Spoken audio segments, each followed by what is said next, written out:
Hey guys, another day here working on the Dodge 2500, seen right here that I'm still haven't purchased, but I'm in the process of purchasing. So I kind of wanted to talk a little bit more about why I'm purchasing it and kind of tell the story behind this vehicle. So from my point of view, what I'm looking for, I need a truck that I can haul things with, that I can tow projects with, that's reliable and that's affordable. So as I'm sure you know, like vehicles are really expensive right now and have been for quite a while. For me to have a reliable lower mileage tow rig would cost me tens of thousands of dollars more than I'm spending on this, and I just can't afford that. So that's why I'm purchasing a vehicle that has been sitting for 7 years and needs some work, needs some TLC before it's going to be, you know, running and driving and reliable. So, but it's a good platform to start. It's worth doing the restoration on, and so that's why I'm doing it. Also, I need a project, and I love taking vehicles and kind of breathing life back into them, and assuming that they're like worth doing that and worth the time and the money. So yeah, so this is a pretty good platform for that. As I mentioned, this truck needs a new transfer case. The one that's in it is completely broken in half. Basically, there was an issue with the front drive shaft. I believe the CV joint was worn out, and when the previous owner Neil put it into four-wheel drive, it started to shake real bad, and it ripped the transfer case in half. So that's a problem. It's not going to go anywhere until I fix that. So that's kind of what I'm going to start on today.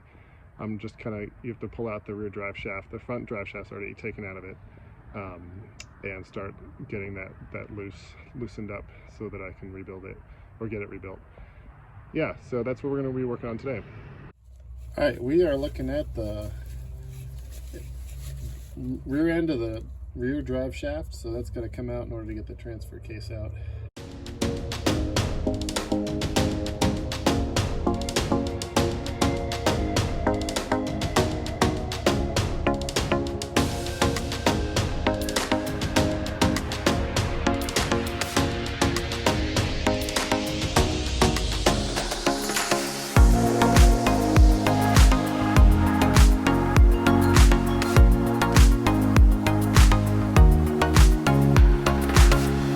Next, I needed to loosen up the carrier bearing and the bolts bolting that to the frame, because that's holding up the middle of the drive shaft.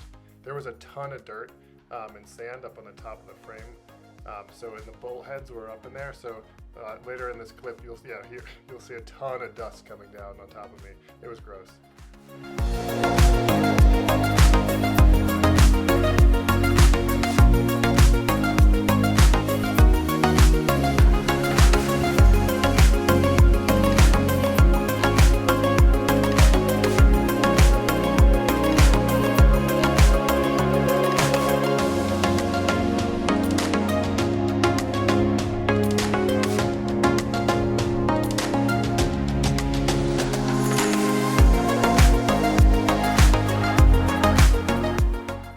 At this point, the carrier bearing was basically free, but I put two of the bolts back in it just as a safety factor while I needed to pry on the back end of the drive shaft via the rear pinion, just so it wouldn't fall at me. All right, got you under the truck here. Let's see if we can get this moving.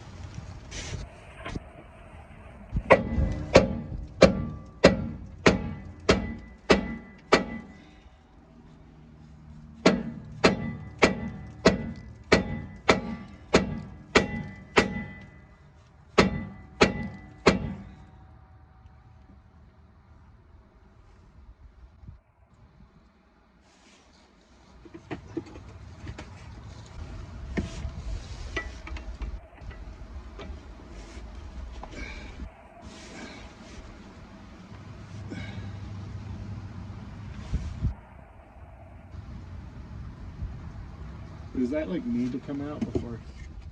At this point, I realized the bolts in the carrier bearing were preventing the drive shaft from moving forward and separating from the yoke on the rear pinion, so I removed them. Wow, that was a lot of dirt.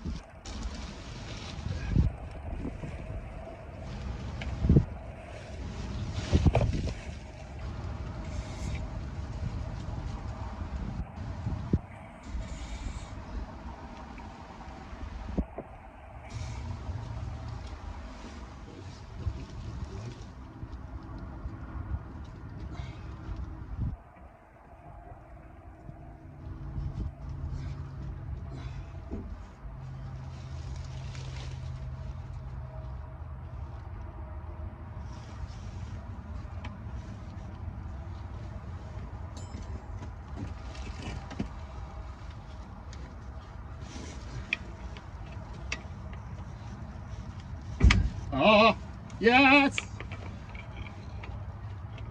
Yes! Sweet. Nice. Oh, that thing's toast. Okay. Hell yeah. Hell yeah. Oh, that's what was sitting. Oh. Okay. That's helpful. So, we got it out. And just to show you, let me flip this around. This is really dirty, but this is the pinion. And so there's these little pieces holding the U-joint caps in, top and bottom. That's why it wouldn't move. So anyway, we got it. Drive shaft out. Well, I get this end anyway. The other end's easy. Okay, let's just pull that other end out. Now we got the whole thing for each. Just slide. Carry.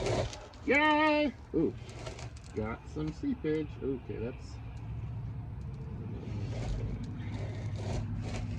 silly, Greg. Very silly. Okay. Let's keep that.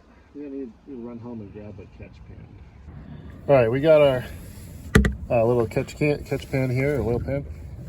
And let me show you why I'm so surprised that there's any fluid left. So you see the transfer case like this, it's broken all in half. This is completely loose, and that's the bottom where it drains. So I'm impressed that there's still fluid up in this output shaft, which is honestly great. It means that the shafts in there are still lubricated and in good condition. I was a little worried about that they'd be rusted. So let's pull this puppy out.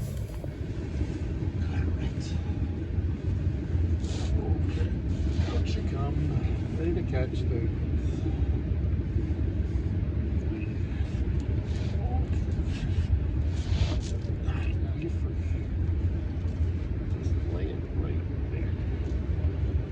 So as you can see, I was able to get the rear drive shaft out of the truck, which was great. Definitely took longer than I expected, but that's kind of how it goes when you're working without a lift under a truck in the dirt. So yeah, thanks for watching. Feel free to subscribe, hit that like button, and I'll see you in the next one.